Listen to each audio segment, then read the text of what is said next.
साहित्यिक सचेतना समूह के सभी आदरणीय सदस्यों को शारदा का मेरा का प्रणाम। आज हम बात करेंगे स्थिर प्रज्ञ की।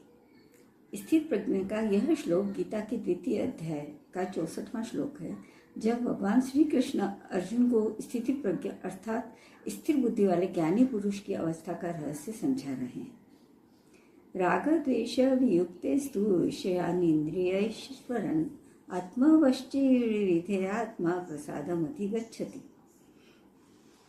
राग, आसक्ति और द्वेष, घृणा से रहित होकर इंद्रियों द्वारा विषयों में विचरण करते हुए अपने वश में की हुई इंद्रियों से अपने मन को संयमित करने वाला व्यक्ति अंतःकरण की शांति और प्रसन्नता को प्राप्त होता है।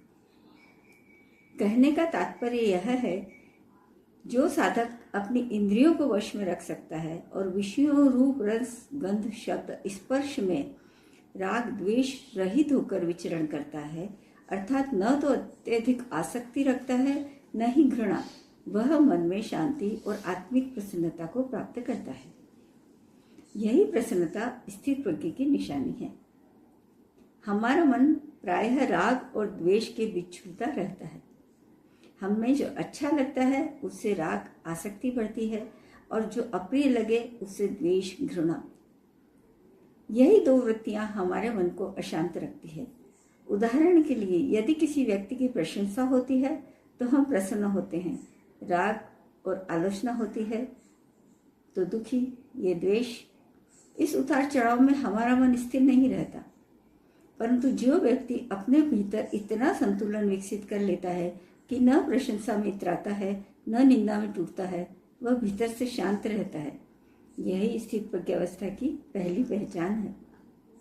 मान लीजिए किसी साधक के सामने मिठाई रखी है, उसे बहुत मन कर रहा है कि उसको खा लो।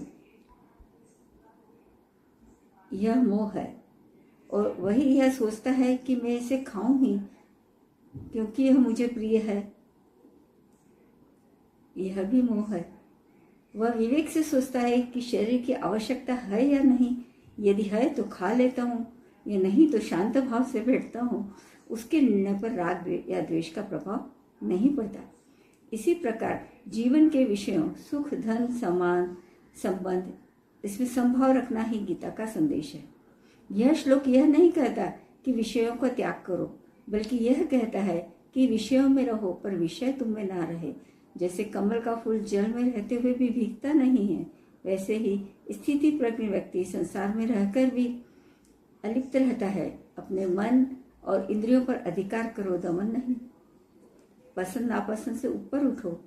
जब भीतर राग द्वेष समाप्त हो जाते हैं ना, तब प्रसाद आत्मिक शांति स्वतः प्रकट होती है। धन्यवाद। अगर आपको मेरा वीडियो पसंद आया हो, लाइक शेयर सब्सक्राइब करना ना भूलें।